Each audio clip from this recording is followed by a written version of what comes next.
The problem appears to be limited to the passenger side door lock.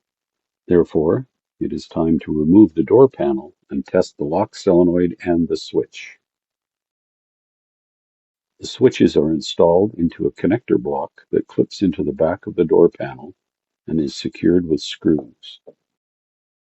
Once the block assembly is removed from the door panel, the switches may then be unplugged from the mounting block. In this case, when I went to remove the block screws, there was a black wire hanging loose in the wire bundle. There was a small piece of crimp material at the end of the black wire. It was obvious that this wire had broken away from its connection within the block. Problem found.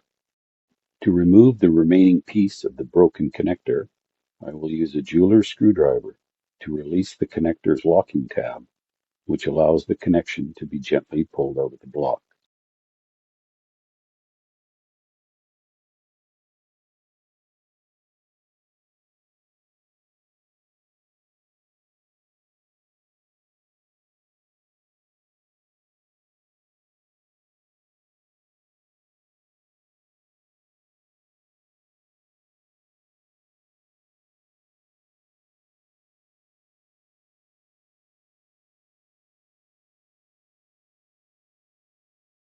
I was unable to source a new connection pin.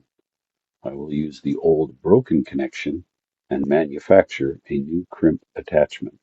Using a number 2 red thin spade electrical lug, I removed the insulation and bent the lug 90 degrees to enable a new pigtail to be crimped onto it. The old connection will be cleaned up and soldered to the modified electrical lug.